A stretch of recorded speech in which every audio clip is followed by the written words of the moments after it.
One of the things that blocks so many people from creating their dream life is their addiction to the familiar. It's the addiction to what they know. And if what you know is self-sabotage, fear, guilt, and anger, then you'll continue to stay locked in that reality, experiencing blocks that come as a result of that attachment. Now, in this video, I'm going to show you step by step how to reprogram your subconscious beliefs that are keeping you stuck in low vibration energy, that are keeping you stuck in the familiar. And we're really going to get honest with ourselves about this whole addiction to the familiar, which is sometimes a little hard to look at, but I promise you, if you apply what I share with you in this video, you will find that in 3 to 6 months from now, you live in a completely new reality. I'm going to give you a simple 3-step process that I've used to go from working a 9-to-5 job I hate in the familiar territory of my ex-stepmom energy projected in a job that I had to living the life of my dreams, traveling the world, doing what I love. 3 steps that help me get there, and I'm going to show you exactly what those 3 steps are for you. The way that I go about looking at the deep-seated subconscious beliefs that may be sabotaging success is what I do is I look at the current themes I'm working with in my life, and I look to see if there was some inner child connection of a similar story that has been blocking me where it is actually a familiar childhood belief. Now, for example, one common theme that I've experienced in my life in many different ways over the last, 30 years that I've been alive is the belief that is around that of not things in life not being fair. So what I realized is at one point there was this awareness working this 9-to-5 job I don't like, where I have managers that are very controlling, where it's not fair. It's not fair that I'm being treated a certain way. It's not fair that I'm being talked down to a certain way. And one thing I realized was that this was a very similar energy, a very familiar energy to when I was a kid, when I had an ex-stepmom that was controlling and manipulative.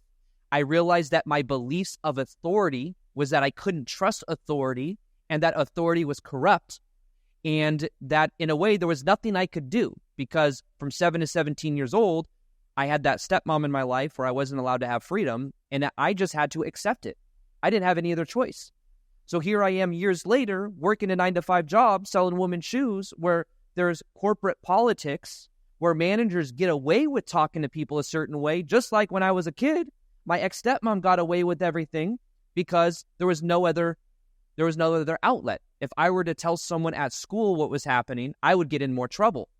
Well, ironically enough, working in women's shoes, if I were to tell HR what was happening or anybody else, we wouldn't get the schedule we wanted. We'd get in more trouble.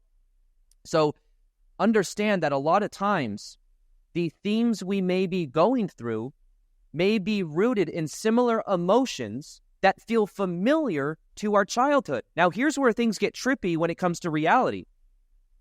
What if I had familiarized the emotions of things not being fair, which also emphasizes a certain level of victimhoodness?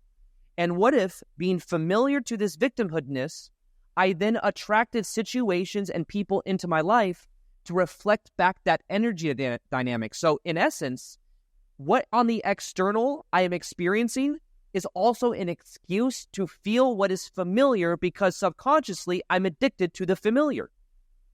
And I think everybody has a certain addiction to the familiar, where what happens is we find ourselves around certain people, around certain situations, and with certain opportunities that reflect back the same familiarized energy on the inside. But the power comes when you take responsibility for realizing that you might be addicted or it might be familiar, which is kind of hard to look at because we get payoffs from certain beliefs. We get the payoff for believing that things aren't fair is that there's nothing I can do. This is happening to me. There's a payoff for being a victim and for saying, see, I didn't have much of a childhood. I was in victim for this and this wasn't fair. Well, now as an adult, things aren't fair. And until I took responsibility for that energy and realized there was a payoff and realized that it was helping me, it was giving me the payoff of feeling the familiarized emotions in my body, that's when I had to start asking myself, is there something greater than these emotions that I could be feeling that would bring about a whole new reality? So, for example, starting to step into the unknown, starting to go on that YouTube journey of making YouTube videos. I had to be honest with myself and realize it was more familiar to work for a job I did not like with managers that were corrupt. That felt more familiar than the scary unknown of me going full-time with my purpose. I had to develop a mentality instead of someone telling me what to do and when to come to work. No one's going to tell me what to do or when to make YouTube videos. I had to become my own authority. So the authority that I resisted growing up because it was corrupt then became the very authority that I had to embrace inside of myself to become a full-time YouTuber. And one of the things that many people block themselves when it comes to understanding limiting beliefs is there's a blame game that goes on. It's, this person is doing it to me. I have to work the 9-to-5 job that I hate.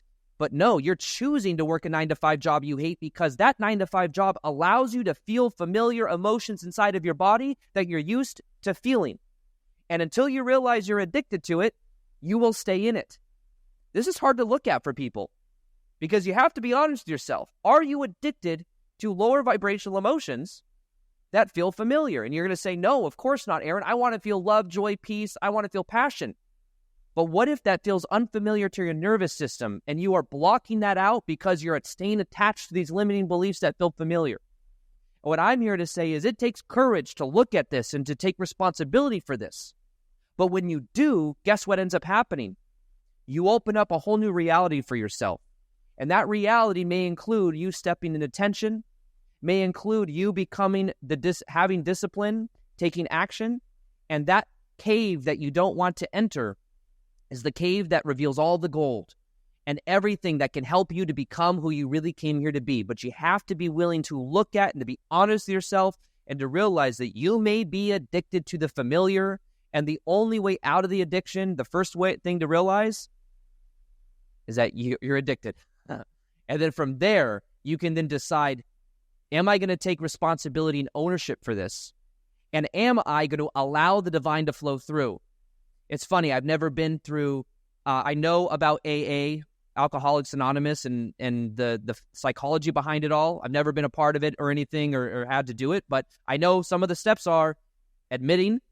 That's one of the first parts. Another part of it is eventually having a belief in some form of higher power. That's another part of it. So it's admitting it, taking responsibility, and admitting there's some form of higher power. And I believe that with limiting beliefs, it's a similar thing. Admitting that I'm addicted to the familiar. I get the payoff of feeling I'm in familiar childhood territory. But then secondly, I'm going to take responsibility for this. I've been choosing this subconsciously, and instead, I'm going to allow the divine to flow through me to add value to people in the world, to follow my purpose, to follow this thread. I'm going to allow the divine to flow through so I can add value in a much more powerful way. And that powerful connection to the universe, to God, to the divine, will be what helps you to overcome these limiting beliefs. And I think that's the missing key so many people have is intellectually, how am I going to reprogram my subconscious beliefs? How am I going to reprogram it? You just need to align to the divine. You need to let the divine flow through you, to be in action with helping other people, because understand that when you add value to other people, you're adding value to other aspects of yourself. I went to a service yesterday at it's called the Self-Realization Center. It's Paramahansa Yogananda, who was this enlightened person from back in the day, known for bringing yoga to the West. He's got these places in California called the Self-Realization Centers, and they're these beautiful meditative gardens. And I ended up going to one of the sessions with it was almost like a church-like setting. It was very interesting, where it's not specific religion. It's more of like teachings on presence awareness and God consciousness flowing through you. And it was very interesting because I had this insight when this person was teaching, and it was all about how being of service to other people is your alignment to God, is your alignment to the divine. But there was this image I had, and he talked about this silver cord. It's kind of an esoteric teaching, but imagine a silver cord that goes through the top of the crown chakra in your head. And this silver cord is your connection to the divine, and we're all connected to the divine. When you are being of service to other people, that increases, that cord increases, and more divine energy flows through. More synchronicity comes into your life because when you're adding value to other people are other versions of you, so then more good comes back to you. So when you are of service to something greater than yourself, it's like all of this stuff gets figured out anyways. So the question then becomes, how do I reprogram my subconscious survival mind so that I can create more survival in my life to when I am of service to a higher ideal beyond myself? It's like all of this gets figured out anyways. It's just that there's a scarcity consciousness that's survival-based that wants to reprogram its subconscious mind, when in actuality, when you become a vessel of an energy greater than yourself and you add value, not only do you get better results, but it feels better. Like if I were to give you some food, amazing food that you could either hoard for yourself and enjoy it yourself, or you could share it with someone else, which do you think would feel better for you? To hoard it all? Or to have some of it, but to share it with someone else will feel 10 times better? Because through the feeling of this sharing, through the value and through that energy, there's an expansive of energy. There's an expansion of abundance. So understand that a lot of reprogramming subconscious beliefs is more so about just getting out of survival mode and getting into creation mode. But you can't do that until you take responsibility and until you allow the divine to flow through you, which then you're not in separate ego-based consciousness. You're in unity consciousness connected to everything. And when you're connected to everything, you're not in survival. You're thriving. And when you're thriving, there's new synchronicities, new opportunities, and new people to come into your life to reflect back that new abundant state of consciousness. If you're someone that's feeling depressed or somebody that's feeling a lot of anxiety, understand that those emotions are maybe somewhat familiar emotions from the past somehow, or maybe there was a certain funk that you eventually got into where there was an attachment to certain perspectives or limiting beliefs that have you feeling depressed or anxious. But understand that feeling depressed and feeling anxious, depression is literally a depression of energy. It's a holding on to and an attachment to an energy that's keeping you where you are. So in an interesting way, anxiety is an energy of anxiety is always future-based, and it's always focused on not being here now. And what happens is anxiety also very often can also be excitement. Think about it. I might be doing a live event with 300 to 500 people. There will be a little bit of anxiety before I go on stage, but that anxiety very quickly turns into excitement when I start to embrace it, when I start to feel it, and I start to channel it in a specific direction. So what if the depression and the anxiety is serving a purpose, and the purpose it is serving is for you to become aware of these limiting beliefs and these attachments to these certain states of consciousness, but what it is now asking you to do is asking you to do something with it. And sometimes to do something with it may mean to allow yourself to feel. Allow yourself to feel maybe sad. Sometimes people don't allow themselves to feel sad, or they don't allow themselves to feel anxious. And what's funny is when you let yourself feel anxious, the anxiety goes away. When you let yourself feel sad, you may find the energy begins to dissipate. Sometimes the limiting beliefs we have unfelt emotions in the past that we didn't allow ourselves to feel, and we didn't think we were able to feel, so they say trapped inside of the body. And then we call it depression, or we call it anxiety, when really, what is one of the cures to depression?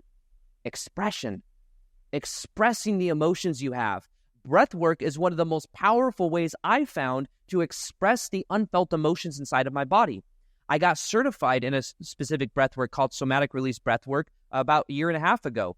And just getting certified in it, I had to go through the breathwork process multiple times. And my whole entire life shifted after I got certified in this process because I went through it a few times. And at all my live events, my 21-day challenges, we do this breathwork because it's like a ceremony for feeling and healing the emotion inside of the body. So you may find that the depression and anxiety is just stuck energy inside the body. And if you allow yourself to express it, it would begin to relieve out of your body. If you want to check out, by the way, I have a free somatic release breathwork ceremony inside my free tribe called High Vibe Tribe. It's completely free. It's an hour and a half long. I'm going to go ahead and link it below if you want to check it out to go through it yourself. but it's free because I literally believe it's so important. It's so powerful. I can't unfortunately put it on YouTube because of the music that's inside of it, but if you want to listen to it for free, you can click the link below, check it out, and watch what happens. So if you were to apply the 3 things I shared with you in this video, I believe that in the course of the next few months, your whole entire life would transform. And that is the first step is to become aware of the addiction you have to the familiar. Become aware of the addiction you have to replay childhood energies over and over again. And becoming aware of that is being honest with yourself and realizing that you can now, step 2, take responsibility for it. You can take responsibility, which, remember, is the ability to respond, to choose a new meaning, to choose to step into the unknown instead of the familiar. And by doing that, you begin to move the energy. Realize you can feel it to heal it. And when you feel it, you allow an expression of it that then begins to leave the body, which then leads to the 3rd step, which is taking action as the divine, letting the divine flow through you. Be of value of something greater than yourself to flow through. There's no way I'd have been able to make 2,000 YouTube videos in the past if it was the ego Aaron Doughty that was making it all. It's a connection. And every one of you watching this video has this connection to the divine. We call it a flow state. What gets you into a flow state? Find that flow state, align with it, take action as it, and watch how much your life changes as a result.